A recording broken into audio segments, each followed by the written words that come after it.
మన మధ్యలో ఉన్నటువంటి స్టెల్లా గారు దేవుని వాక్యాన్ని షేర్ చేసుకుంటారు. ప్రైజ్ లాడండి స్టెల్లా గారు. ప్రైజ్ లాడక్క, అందరికీ ప్రైజ్ లా. ఓకే అక్క, ప్రైజ్ లా. ఈరోజు మనం ఈ దినాన్ని బట్టి ప్రభువుని స్తుతిస్తూ వాక్యంలోకి వెళ్దాము. గొప్ప దేవుడు మన దేవుడు. మన స్తుతులు కొరకు, మన ప్రార్థనల కొరకు ప్రభు ఎప్పుడు ఎదురు చూస్తూ ఉంటారు. మనం స్తుతించటమే ఆలస్యం, మనం ప్రార్థించటమే ఆలస్యం. ఆయన ఎప్పుడు చేతులు చాపి మన కొరకు ఎదురు చూచే దేవుడు. అటువంటి దేవుడు ఈరోజు యెహెజ్కేలు గ్రంథం 35వ అధ్యాయానికి వెళ్లే ముందు చిన్న ప్రార్థనతో వెళ్దాం. ప్రభువా, మీకు స్తోత్రములయ్యా. రక్షకుడా, ప్రాణనాథుడా, సర్వశక్తిమంతుడా, సర్వాధికారం కలిగిన దేవా, నైనా మీకు వందనములు. మరొక దినం మీవిగా బహుమానంగా ఇచ్చినారు. సర్వశక్తిమంతుడు, సమస్తమును సూచించిన సృష్టికర్త అయ్యుండి ప్రభా, మానవులకి ప్రభు ఎంతో సమయం ఇస్తూ సరి చేసుకోవాలని, చక్కబెట్టుకోవాలని, మా జీవితాలు మీకు అనుకూలంగా ఉండాలని, మీకు అందుబాటులో ఉండాలని ప్రభా మీరు ఆశపడుతున్న మీ ప్రేమకి స్తోత్రములు. గొప్పదే మరొకసారి నన్ను తండ్రి, నా పెదవులను తాకుము ప్రభా, పరిశుద్ధపరచుము ప్రభా, నిత్యము ప్రభా మీకు అందుబాటులో ఉండునట్లుగా ప్రభా, నిందారహితంగా ఉండునట్లుగా కృపనిమ్ము, కనికరించి సహాయం చేయి దేవా. మీకు స్తోత్రములయ్యా. సర్వశక్తిమంతుడు స్తుతిస్తూ ఈ సమయం మాకు దీవెనకరంగా ఆశీర్వాదకరమైన దినముగా చేయమని మీరు ఇచ్చిన సమయాన్ని బట్టి ఘనపరుస్తున్నాను. వాక్యం మీది, వినువారు మీ బిడ్డలు ప్రభువా. నా నోట మీ మాటలు పెట్టండి, నా సొంత మాటలు యేసయ్య నామములో కొట్టివేయండి. మీకు నా స్తోత్రాలు చేసి సిలువ రక్త ప్రోక్షం కింద తెచ్చుకుంటూ యేసయ్య నామములో మిమ్మల్ని ఘనపరిచి మహిమపరిచి నమ్మి పొందుకుని ఉన్నాము తండ్రి, ఆమేన్. ఈరోజు మనం గత దినాలు మనకు ఎలా ఉన్నాయో ప్రతిదినము మనము వార్తల ద్వారా తెలుసుకోవటానికి ప్రభు మనకు కృపనిస్తున్నాడు. ఇంతకుముందే ఈ మంత్ ఏప్రిల్ 13న సౌదీని భారీ వర్షాలు, అకాల వర్షాలు, సమ్మర్లో వర్షాలు ఏంటి అన్నట్టుగా వర్షాలతో ముంచెత్తి, అంతేకాదు అనేకమైన ప్రాంతాలు మునిగిపోయినాయి. ప్రధాన రహదారులు అయితే, భవనాలు అయితేమి, నిజంగా నోవహు దినాల్లో ఎలా భవనాలతో సహా మునిగిపోయినాయో ఇప్పుడు కూడా అన్నీ కొట్టుకొని పోయి స్కూల్స్కి హాలిడేస్ ఎట్టన్నా కానీ ముందు అసలు ప్రజలు పరిగెత్తి తప్పించుకున్నారన్నట్టుగా మనం న్యూస్ చూసినాం. ప్రభు చెప్పినాడు కదా, అంత్యకాలంలో వాతావరణంలో మార్పులు వస్తాయి అని. అవన్నీ జరుగుతూ ఉన్నాయి. నిజంగా ఇటువంటి దినాల్లో ఉన్నాం. అక్కడ యుద్ధములు అన్నాడు ప్రభువారు. చాలా యుద్ధాలు. ఈ యుద్ధాలు ఏ దారికి తీస్తాయో, ఎటు వెళ్తాయో ఎప్పటికప్పుడు ప్రపంచ దేశాలు టెన్షన్తోనే ఉన్నాయి. ఏం డిసైడ్ చేసుకుంటారో వాళ్ళని. ఇవి దేవుడిచ్చిన యుద్ధాలు కాదు, మనుషులు వాళ్ళకు వాళ్ళు కల్పించుకుంటున్నవి. వాళ్ళకు వాళ్ళే ఒక దేశం మీదకి ఒక దేశం యుద్ధాలు ప్రకటించుకుంటున్నారు. ఎవరి ఇష్టారాజ్యం వారిది అయిపోయింది. దేవుడు చెప్తాడు, వినకపోతే ఆయన బలవంతంగా ఆయన స్వాధీనంలోకి తీసుకోడు. ఆయన అట్లా వదిలేస్తాడంతే. వాళ్ళు ఇచ్చకు వదిలేసినాడు. వాళ్ళందుకే ఒకే ప్రభుత్వం, అది క్రీస్తు విరోధి ప్రభుత్వం కొరకు ప్రణాళిక చేస్తున్నారు వాళ్ళు. అది మనం గ్రహించాలి. ఇరాన్ అమెరికా మధ్య చర్చలు విఫలమైంది అని చెప్తా ఉన్నారు వార్తల్లో. ఆ జలసంధిని నేనే స్వాధీనం చేసుకుంటాను ట్రంప్ అంటున్నాడు. ఆ హర్మోజ్ జలసంధి వచ్చి ఇరాన్ స్వాధీనంలో ఉంది ప్రస్తుతం. ఒకరి మీద ఒకరు రెచ్చిపోతున్నారు తప్ప తగ్గటం లేదు. అటువంటి పరిస్థితుల్లో మనం ఉన్నాం. కాబట్టి అన్ని పరిస్థితులు మనం ధైర్యముగా, ప్రభు ఏం చెప్పినాడు, మీరు భయపడొద్దు, ధైర్యంగా ఉండండి, మీ తలలు పైకెత్తుకోండి, మీ విడుదల సమీపమైనది. ఐగుప్తులు ఆనాడు, అందుకే పాత నిబంధన మనకు ఒక ధైర్యాన్ని, ఒక లెసన్స్ని మనకు నేర్పిస్తూ ఒక ధైర్యాన్ని కూడా మనకి ఇస్తుంది. ఆనాడు ప్రభు బిడ్డల పక్షంగా ప్రభు చేసిన కార్యాలు మన జ్ఞాపకం తెచ్చుకోవాలి, మర్చిపోకూడదు. ఒక స్త్రీ మర్చిపోలేదు. ఒక స్త్రీ దేవుని బిడ్డలు దాచిపెట్టింది. రాజు సైన్యానికి కూడా భయపడకుండా ఎరుకో పైన ఇల్లు కట్టుకున్న ఆమె రాహాబు, వారిని దాచిపెట్టి వాళ్ళు వచ్చి ఎక్కడున్నారు మనం చెప్పుకున్నది సాఫ్ట్గా అడగరు, చాలా గద్దించుంటారు, ఆమెని వెతుకుంటారు, ఆమె టెన్షన్ పడి ఉంటుంది. కానీ దేవుని గురించి వినింది ఆమె ఒక టైంలో అంటది కదా, మీ గురించి నేను విన్నాను, మీ దేవుడు ఎర్ర సముద్రమును పాయలు చేసిన వాడు. అంటే అవి ఆమె హృదయంలో పెట్టుకుంది. ఆమె వృత్తి ఏంది? ఆమె దేవుని మాటలు హృదయంలో పెట్టుకున్న మాటలేంటి? ఆమె దేవుని మీద విశ్వాసం ఉంచింది, దేవుని మీద నమ్మకం ఉంచింది, దేవుణ్ణి నమ్మింది, దేవుని కార్యాలను నమ్మింది. మా గుండెలు అవిసిపోయినాయి మీ దేవుడు మీ పట్ల చేసిన కార్యాలను చూసి అంటది ఆమె. అవి మనసును పెట్టుకొని దేవునికి భయపడి, రాజుకు రాజు సైనికులకు భయపడకుండా దేవుని బిడ్డను దాచిపెట్టడానికి ఒక సాధనమైంది. అదే ఆమెకు రక్షణ తెచ్చింది, అదే ఆమె కుటుంబాన్ని రక్షించింది. అందుకే మనం ఆమెను చూసి నేర్చుకోవాల్సింది ఏంటంటే, ఒక స్త్రీ దేవునికి భయపడింది, మనుషులకు భయపడలేదు.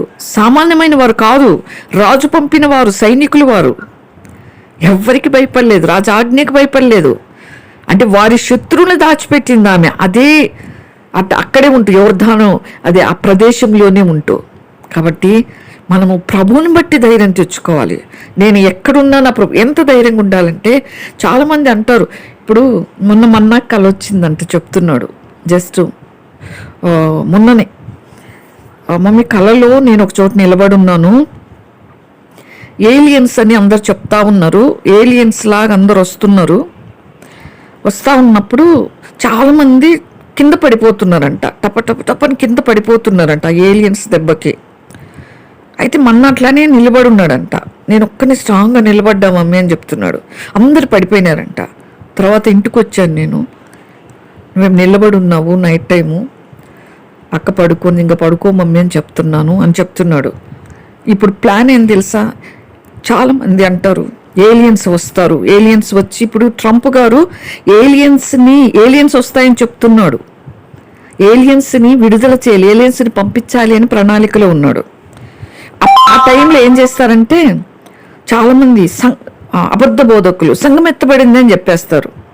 అప్పుడు చాలామంది ఏం చేస్తారంటే, దేవుని బిడ్డలు అందుకే ఏర్పరచబడిన వారు సహితము అంటే తప్పిపోయే ఛాన్స్ ఉందని చెప్తాడు దేవుడు. అంత్యకాలంలో ఏర్పరచబడిన వారు సైతం మోసగించబడతారని చాలామంది అంటారు వచ్చి, మేము ఇంత నమ్మకంగా సేవ చేసినాం, ఇంత నమ్మకంగా ప్రభుని నమ్ముకున్నాం, దేవునికి ఇంత నమ్మకంగా ఉన్నాం కదా, మమ్మల్ని ఎత్తపోలేదే ప్రభు, మమ్మల్ని విడిచిపెట్టేశాడా అని దేవుని దూషిస్తారంట.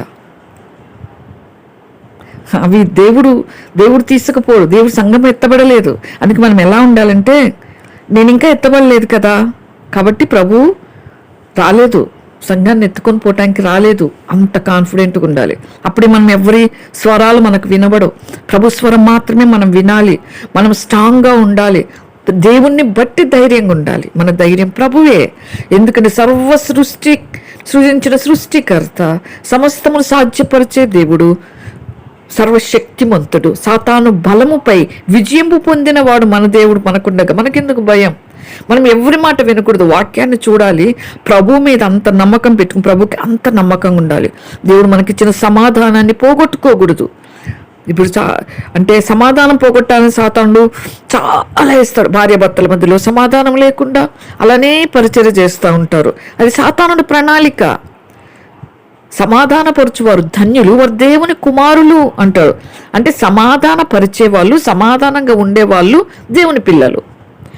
ఒకరికొకరు సమాధానంగా లేకపోతే అక్కడ అపవాది ఉన్నాడని గుర్తించాలి. దేవుని పిల్లలంగా అందరం ఏక మనసు, ఏకాత్మ. ఏదన్నా పొరపాట్లుంటే ఒకరినొకరు హెచ్చరించుకోవటం, ఒకరికొకరు మాట్లాడుకొని సమాధాన పడాలి. అక్కడ 2 రాజ్యాలు ఉండవు పరలోకంలో, ఒకే రాజ్యం. అంటే కొంతమందికి ఒక పక్క వాళ్ళంటే నాకు పడదు అంటే దేవుడు వాళ్ళని ఇంకొక పక్క అట్లా పెట్టాడు. భార్య భర్తకు పడకపోతే భర్తను ఒక చోట, భార్యను పెట్టాడు. సమాధానంగా ఉన్న వాళ్ళే అందరికీ సమాధాన రాజ్యం, నీతి రాజ్యం, పరిశుద్ధులకే ఆ రాజ్యం. మనం వెళ్ళిపోవటానికి కుదరదు. అక్కడ ఎంత నీతిమంతుల మీద కూడా వెతికి అక్కడ అపవాది నిలబడి అబాండాలు వేస్తుంటాడు. అక్కడికి వస్తాడు అపవాది కూడా పరలోకానికి. వాడికి ప్రవేశం ఇచ్చాడు దేవుడు, అంటే పర్మిషన్ ఇచ్చాడు అక్కడ నిలబడటానికి. దివారాత్రులు వాడు మన మీద నిందలు మోపుతా ఉంటాడు అని ఉంది కదా పరిశుద్ధ గ్రంథంలో. వాడు వస్తాడు మన పరలోకానికి, మన ఆత్మ వెళ్ళగానే వాడు నిందపడు. ప్రభా ఈ బిడ్డ పరలోకానికి వచ్చేసింది కదా, ఈవిడ పలానప్పుడు అట్లా మాట్లాడింది కదా, పలానప్పుడు ఆ వ్యక్తి అంటే అసలు పడలేదు కదా, పలానప్పుడుగా ఆ వ్యక్తిని ద్వేషించింది కదా, ఆ వ్యక్తిని దూషించింది కదా, నువ్వు ఎట్లా రానిచ్చావు పరలోకానికి? లేదంటే ఆ పని చేసింది ఈ పని చేసింది కదా, గర్వించింది కదా, గర్వాన్ని పోగొట్టుకోవటానికి ఇష్టపడలేదు కదా, ఈగో ఫీల్ అవుతుంది కదా. ఇవి అపవాది మోపుతా ఉంటాడు. వాడు వదలడు చివరి వరకు. మనం పరలోకానికి పోయినా వాడు వస్తాడు, అక్కడ దాకా వస్తాడు, పరలోకం దగ్గరికి కూడా వస్తాడు వాడు. మన ఆత్మ చనిపోగానే మన పరలోకం వెళ్ళిపోతుంది అనుకుంటున్నాం, కానీ పరలోకం వరకు వాడు పోరాడుతాడు. వాడు ఎత్తి చూపిస్తుంటాడు దేవుని దగ్గర. దేవుడు మనల్ని సవాల్గా తీసుకొని మనల్ని గెలిపించేలాగా మనం ప్రభువుని గెలిపించాలి. ప్రభు అంటాడు, అవును ఎస్ ఆ బిడ్డ ఇట్లా మాట్లాడింది, ఆ బిడ్డ ఇట్లానే ఉంది, కానీ పలానా రోజు పశ్చాత్తాపడింది నా దగ్గర, పలానా రోజు నా దగ్గర ఒప్పుకుంది బిడ్డ, కొట్టేశా నేను, లేదు ఆ పాపం అంటాడు ప్రభు. అలా అనేలాగా చేసుకోవాలి. ఎప్పటికప్పుడు మనము దేవునికి సమీపంగా అవ్వాలి, దేవునికి ఇష్టం కావాలి. అటువంటి దినాల్లో మనం ఉన్నాం, ముద్రలు విప్పబడిన దినాల్లో మనం ఉన్నాం. నమ్మాలి మనం. ఏదో చెప్పుకున్నాడు అనుకోకూడదు. ఎందుకంటే నెబుకద్నెజరు లాంటి అన్య రాజుకి దేవుడు బయలుపరిచినాడు. అందుకే నెబుకద్నెజరుకి దేవుడు శిక్షించి సరిచేసి చివరికి దేవుడు నమ్మేటట్టు చేసినాడు. ఆయన ఒక అన్య రాజుని, ఇశ్రాయేల్ని సరిచేయటానికి వాడుకున్నాడు. తర్వాత గర్విస్తే రాజు కదా, నేను కదా ఈ రాజ్యం, నా వల్లే కదా ఈ రాజ్యం వృద్ధయింది అనుకోగానే దేవుడు చూసినాడు, దేవుడు విన్నాడు. చూచే దేవుడు, వినే దేవుడు. మన మాటని ఇద్దరు క్యాచ్ చేస్తారు. ఒకటి పరిశుద్ధుడైన తండ్రి అయిన దేవుడు, రెండవది అపవాది. అందుకే మన మాటలు చాలా జాగ్రత్తగా మాట్లాడాలి. అందుకే ఏలియా అంటాడు కదా, ప్రభువా నేను చచ్చిపోతా, ఇంక నాకు చాలు ఈ జీవితం. అందుకే దేవుడు ఆ మాటను విన్నాడు, అందుకే తీసేసుకున్నాడు. ఇంక చాలు పరిచర్య అన్నట్టుగా అన్నాడు. అందుకే ప్రభువారు ఎలీషా ఉన్నాడు కదా, ఎలీషాను అభిషేకించు, నువ్వు వచ్చే నా దగ్గరికి. మన మాటలు ప్రతిదీ మనం అనుకుంటే ఏదో మాట్లాడేస్తున్నాంలే అని, ప్రతి మాటకు లెక్క ఉంది అని ఉంది బైబిల్లో. ప్రతి మాటకి, అది మంచిదే కానీ చెడ్డదే కానీ, మన క్రియ కానీ మన మాటే కానీ మన ప్రతిదీ దేవుణ్ణి. దానియేలు అంటాడు కదా నెబుకద్నెజరు దగ్గర, దేవుడు కలల భావం చెప్పగల దేవుడు ఉన్నాడు కదా, ఆ దేవుడు చెప్తే నేను మీకు చెప్తాను. నా చేతులు ఏం లేదు. దేవుని గణపరచాలి, దేవుని మహిమపరచాలి. హేరోదు ఆ దినాల్లో, కృత నిబంధన కాలంలో, పౌలు దినాల్లో హేరోదు దేవుని మహిమపరచలేదు, తను హెచ్చించుకున్నాడు. హేరోదుని పొగిడినారు వాళ్ళు, దేవుడు అన్నారు. పురుగులు బట్టి శరీరం అంతా, అంటే పురుగులు తినేసిన ఆయన శరీరాన్ని, చచ్చిపోయినాడు. గర్వించడానికి ఏమీ లేదు మన దగ్గర. ప్రభువే మనల్ని హెచ్చించువాడు. ఒకరికంటే ఒకరు యోగ్యులుగా ఎంచుకోమన్నాడు దేవుడు. మనం తీర్పు తీర్చే కాలంలో లేము. ఒకరినొకరు వెతికి సమాధానం వెతికి వెంటాడండి అన్నాడు. మనం ఇప్పుడు దేన్ని వెంటాడాలంటే సమాధానాన్ని వెంటాడే దినాల్లో ఉన్నాం. సమాధానాన్ని వెంటాడాలి, వెతకాలి. మ్యాక్సిమం సమాధానం పడాలని చూడాలి, క్షమించాలి, సమాధాన పడాలి, వేరైపోకూడదు. ఎవరైనా ఏదైనా తప్పు చేసుకుంటే చేతైతే హెచ్చరించుకోవాలి ఒకరినొకరు. లేదంటే ప్రార్థనలు వాళ్ళని జ్ఞాపకం చేసుకుని ప్రభువుకి అప్పచెప్పాలి. మనకు అప్పచెప్పలేదు తీర్పు తీర్చే పని దేవుడు. కాబట్టి మనం ఆ విధంగా అటువంటి దినాల్లో మనం ఉంటున్నాం. ముద్రలు విప్పబడిన దినాల్లో ఉంటున్నాం. ఈ దినాల్లో ఒక ఫైల్, ఇంతకు ముందు కూడా మనం చెప్పుకున్నాం, ఎఫ్స్టీన్ ఫైల్ అని. ఆ ఫైల్లో ఏమైతే వాళ్ళన్నీ రాసి పెట్టుకున్నారో, ఎవరు పెద్ద వాళ్ళు, అధికారులు, సామాన్యులు రాసిన ఫైల్ కాదు అది. దాంట్లో ఉన్నవన్నీ ఇంతవరకు జరిగించారు, ఇక ముందు కూడా జరిగించబోతున్నారు. వాళ్ళందులో రాసుకొని అందరూ ఆ ఫైల్ ప్రకారముగా ప్రొసీడ్ అవుతున్నారు. అందులోనే ఉన్నాయి, న్యూ వరల్డ్ వార్ అని ఉంది అక్కడే. దాంట్లోనే ఆ ఫైల్లోనే బయలుదేవత పేరు ఉంది. మీరు అందులో నెట్లో కొడితే వస్తుంది, ఇది ఎఫ్స్టీన్ ఫైల్స్ అని. అందులో ఏమేమి ఉన్నాయో అన్ని మీరు డైరెక్ట్గా మీరు వినొచ్చు. ఇల్యూమినేట్ అనేది ఉంది అదే ఫైల్లో.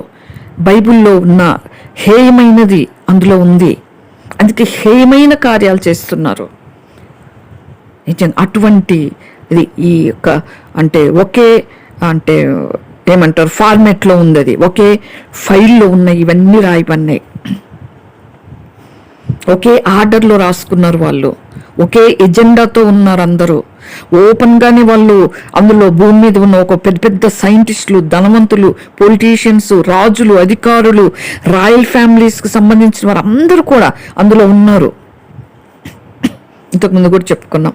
ఇంకా ఇవ్వాలంటే ప్రపంచ బ్యాంక్ ఉంది కదా, అతి పెద్ద బ్యాంకు, అంటే ప్రపంచ దేశాలకు అప్పిస్తుంది కదా బ్యాంకు, ఆ బ్యాంకు కూడా ఉంది అందులో, ఆ ఫైల్లో. వాళ్ళు కూడా అప్పిచ్చే వాళ్ళు కూడా అందులో ఉన్నారు. ఈ ఇల్యూమినేటి, ఈ న్యూ వరల్డ్ ఆర్డర్ అనేది ఈ ఫైల్లో వీటన్నిటిని కూడా ఈ ఇల్యూమినేటి, ఈ న్యూ వరల్డ్ వార్ అనేది కంట్రోల్ చేస్తూ ఉంటుంది ఫైల్లో ఉన్న వాటిని. ఇప్పుడు అవన్నీ జరుగుతూ ఉన్నాయి. మనం ఎందుకు చెప్పుకోవాలి అంటే జాగ్రత్త కలిగి మెలకువ కలిగి ప్రార్థన చేసుకోవటానికి. ఎందుకంటే పేతురు లాంటి వ్యక్తిని సాతానుడు వదలలేదు. పేతుర్ని, యోహాన్ని, యాకోబుని తీసుకొని వెళ్తాడు దేవుడు చివరి దినాల్లో. సిలువకి ఎక్కే ముందు ప్రార్థన చేయటానికి భారంగా ప్రభు రక్తం వచ్చేదాకా ప్రార్థన చేస్తుంటాడు. ప్రభువానికి ఇష్టమైతే పాత్ర తొలగించు అని ప్రార్థన చేసే సమయంలో వాళ్ళకి చెప్పి వెళ్తాడు, కొంచెంసేపు మెలకువగుండి ప్రార్థన చేసుకోండి, మీ శోధనలో ప్రవేశించుకున్నట్లు. వీళ్ళ కోసం కూడా ఏడుస్తున్నారు ప్రభువా పేతురు శోధించబడబోతున్నాడు, సాతానుడు జల్లించబోతున్నాడు పేతుర్ని అని.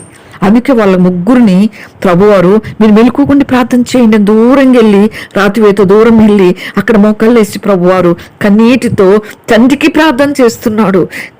చెమట రక్తంగా చీకటిలో ప్రార్థన చేస్తున్నాడు. ఇట్లా తుడుచుకుంటే అట్లా చూస్తే ఏందబ్బా ఇది జిడ్డు జిడ్డుగా తగులుతుందని చూస్తే రక్తము. ప్రభు యొక్క వెయిన్స్ చిట్లిపోయినాయి, అంత భారంగా ప్రార్థించినాడు.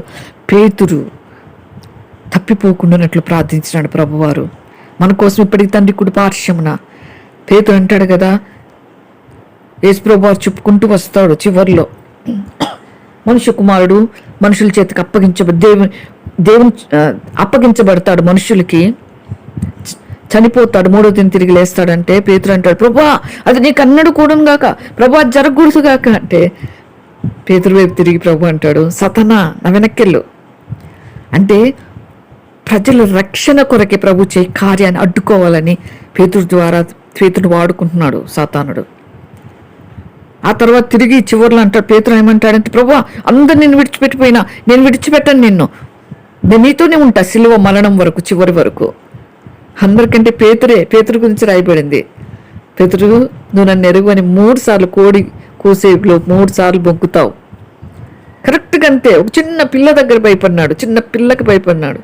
నువ్వు కూడా వాళ్ళతో ఉన్నావు కదా అంటే లేదు ఒట్టు కూడా పెట్టేసుకున్నాడు. ఎంత భయంకరం కదా. అటువంటి సాతానుడు. నేనే పాటిదాన్ని. యేసు ప్రభుతో కూడా నడిచిన పేతురే నేను బాగున్నాను, నేను స్ట్రాంగ్ ఉన్నాను, నేను ప్రభువుని వదిలిపెట్టను అనుకున్నవాడు. అందుకే మనం మెలకువ కలిగిన ప్రార్థన ఉండాలి. మన ప్రార్థన చాలా మెలకువతో ఉండాలి. కాబట్టి అటువంటి జీవితం ప్రభువారు ఆశపడుతున్నాడు. సంఘాన్ని కట్టివాడు పశ్చాత్తాపడ్డాడు పేతురు. పశ్చాత్తాపములో ఉన్న గొప్పతనం మనం గుర్తెరగాలి. వెంటనే పశ్చాత్తాపడాలి. మ్యాక్సిమం మనం తప్పిపోకుండా చూసుకోవాలి. పౌలు గారు అంటారు కదా, ప్రభువా నేను ఏది చేయకూడదు అనుకున్నానో అది చేయటమే తటస్థపడతా ఉంది నాకు. కొంతమంది విసిగించడానికి వస్తారు, అనవసరమైన వాక్యాలు పెడుతుంటారు. మనకి ఇదేం అసలు చిక్కుమని ఒక మాట మనసులో అనేసుకుంటాం. మళ్ళీ వెంటనే పశ్చాత్తాప ప్రార్థన.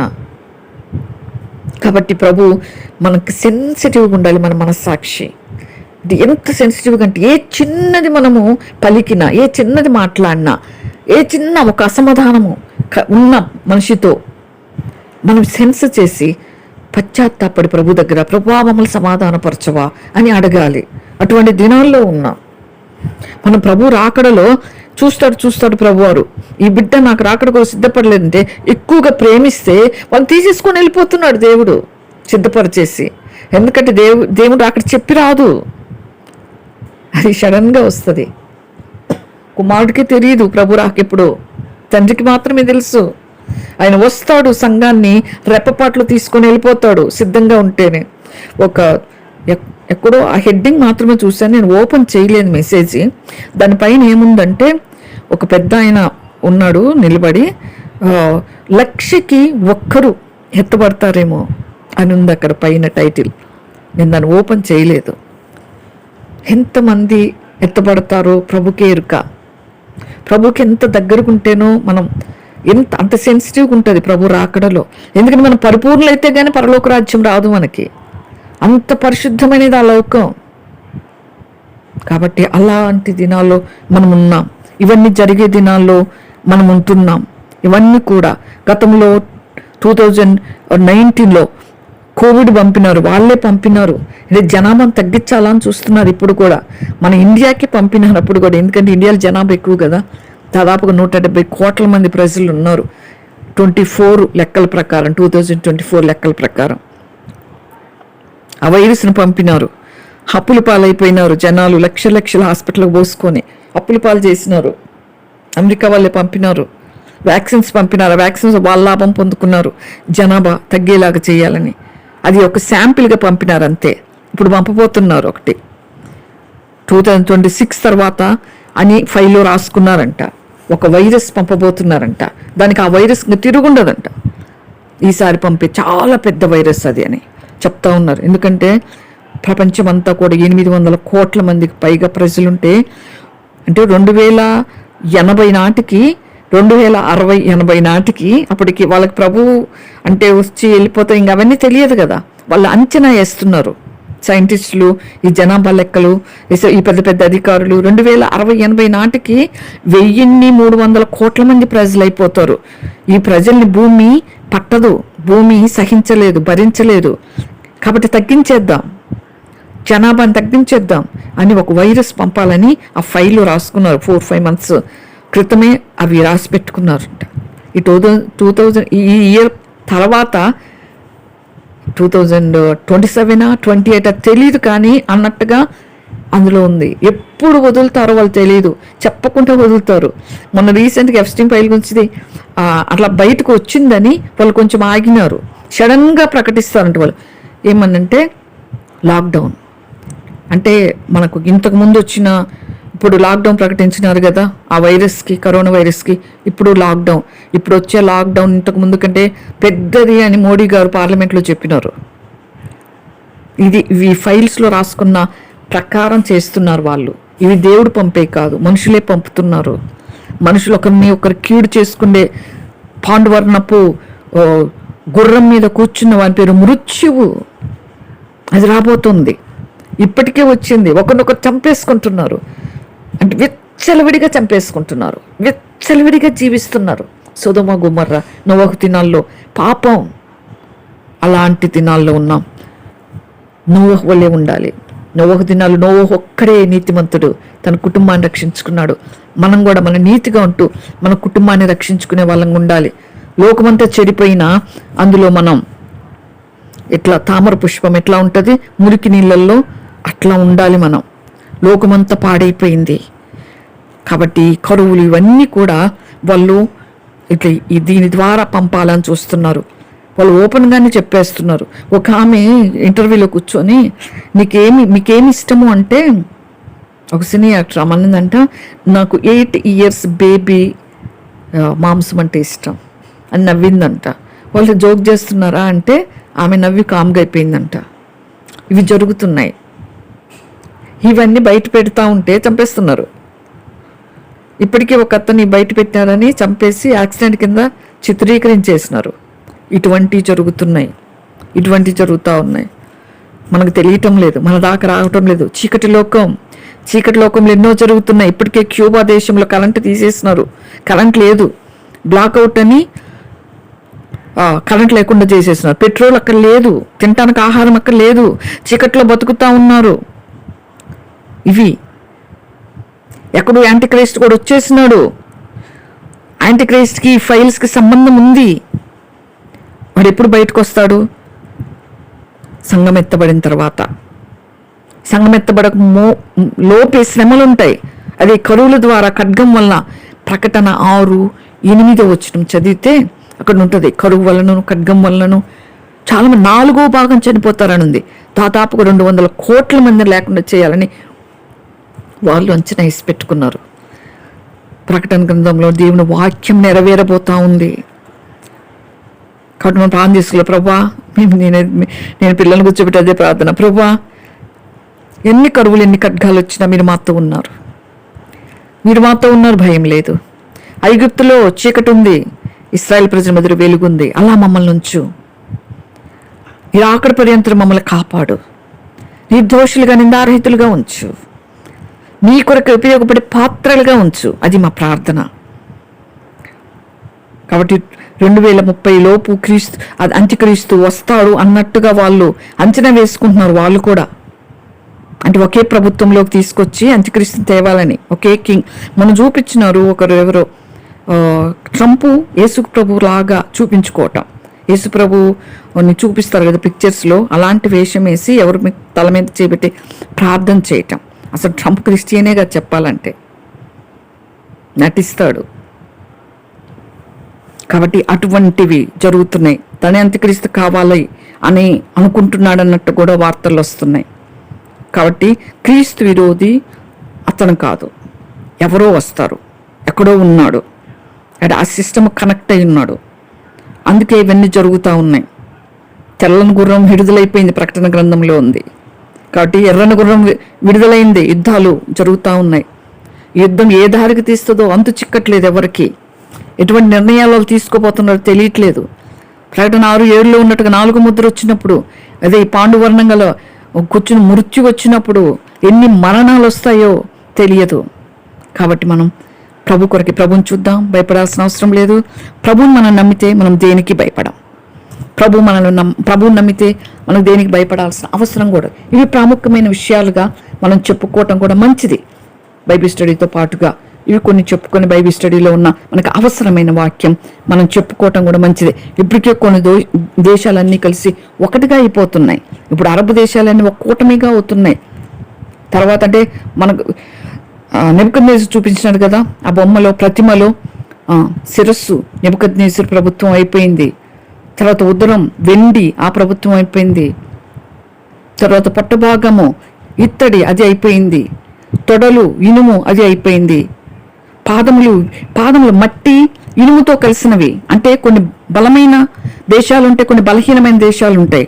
ఆ 10 వేళ్ళు 10 రాజ్యాలు, కాలుకున్న 10,000 10 రాజ్యాలు ఇస్తాయి. ప్రకటన గ్రంథంలో ఉన్నట్లుగా 13వ అధ్యాయం ప్రకటన చదువుదాం, 16వ అధ్యాయం చదువుదాం, 6వ అధ్యాయం చదువుదాం. అన్నీ చదవాలి. ఇవి మెయిన్గా దేవుని రాకడ సూచనలు అట్లనే అవుతున్నాయి, కూటమిగా అయిపోతున్నాయి. ఇప్పుడు అంటే తర్వాత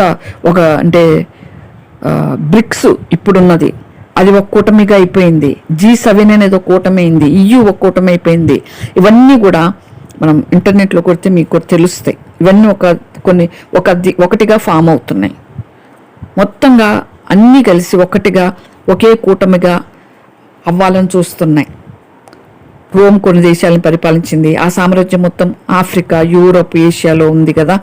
అవన్నీ కూడా ఇప్పుడు 10 దేశాలు కలిసి, యూరోప్లో ఉన్న కొన్ని దేశాలు కానీ ఆఫ్రికాలో ఉన్న కొన్ని దేశాలు 10 దేశాలు కలిసి ఒక కూటమిగా ఫామ్ అవ్వబోతున్నాయి. అదే వన్ వరల్డ్ ఆర్డర్. అలా అయిన తర్వాత అనౌన్స్ చేస్తారు. ఇప్పుడు యూ వద్దు, యుఎన్ఏ వద్దు, బ్రిక్స్ వద్దు, G7 వద్దు, అరబ్ దేశాలు వద్దు, ఏమొద్దు, నాటో వద్దు, మేమే ప్రపంచాన్ని పరిపాలించబోతున్నామని ఆ 10 దేశాల్లో కూటమిగా ఫామ్ అవ్వబోతున్నాయి. అది దేవుడు చెప్పినది. ఎప్పుడు అనే టైం మనకు తెలీదు. కాబట్టి దేవుడు చెప్పినవన్నీ ఇంతవరకు జరిగినాయి, ఇక ముందును జరుగుతాయి. కాబట్టి దేవుడు మనం ప్రార్థన చేద్దాం. ఇప్పటి వరకైతే వాటిల్లో మెయిన్గా ఇరాను, ఇరాకు, గ్రీకు, రోము ఇవి కూడా ఉన్నాయి. రోమ్ పతనమయ్యే టైంకి 2గా విడిపోయింది. సిరియా, ఈజిప్ట్, ఇటలీ ఇలా అన్ని 10 దేశాలు కలిసి ఒకటిగా ఫామ్ అవుతున్నాయి, ప్రపంచాన్ని పరిపాలించబోతున్నాయి. అదే 10 కొమ్ములు, దానియేలు చూచిన 10 కొమ్ములు. నెక్స్ట్ దానియేలుకు వెళ్ళినప్పుడు ఎన్నో మర్మయుక్తమైన విషయాలు ఉన్నాయి. కాబట్టి భూమి మీద అప్పుడు దానియేలు 20:44లో ఉన్నట్టుగా దేవుడు ఆ కాలంలో, ఆ రాజుల కాలంలో పరలోకమందున దేవుడు ఒక రాజ్యం స్థాపించును, దానికి ఎన్నటికి నాశనం కలగదు. ఆ రాజ్యం కొరకు సిద్ధపడదాం. ఈ రాజ్యంలో, ఈ భూమి మీద మనం కట్టుకున్న ఇండ్లు, మనకు సొంత ఇండ్లు, సొంతది మనది అంటూ ఏది ఉండదు, అన్ని విడిచిపెట్టి వెళ్ళిపోవాల్సిందే. ఇక్కడ ఉన్నది మనది కాదు. మనం యాత్రికులం, పరదేశులం. ఆయన కొరకై సిద్ధపడువారం, ఆయన కొరకై జీవించువారం, ఆయన కొరకై మనము సాక్షులుగా ఉండాలని కోరుకుంటున్నాడు. ప్రభుని అడుగుతారు. ఏమడుగుతారంటే, ప్రభా, వాళ్ళు మాట్లాడుకుంటుంటారు శిష్యులు, నేను గొప్ప, నేను గొప్ప, నేను గొప్ప, ఎవరు గొప్ప అంటే ఇప్పుడు ప్రభువుని మీరేం మాట్లాడుకుంటున్నారు అని చెప్పి వాళ్ళు మౌనంగా అయిపోతారు శిష్యులు. అంతే ప్రభు అంటాడు, ఇది మార్కులో ఉంటుంది చదివితే, ప్రభు అంటాడు ఎవరైతే తగ్గించుకొని ఉంటారో, అందరికంటే ఎవరు తక్కువగా ఉంటారో వాడే గొప్పవాడు పరలోక రాజ్యంలో. ఇప్పుడు సండే స్కూల్ పిల్లల్ని తక్కువగా చీపు తీసి పారేస్తూ ఉంటారు కొంతమంది చాలా నెమ్మదిగా వాక్యం చెప్తా ఉంటారు పిల్లలకి ప్రేమతో. పసిపిల్లలు వాళ్ళకి ఏం తెలుస్తుంది? మనమేం ఎన్నో నేర్చుకోవాలి. ఆ పసి ప్రాణాలకి ఏం తెలుస్తుంది?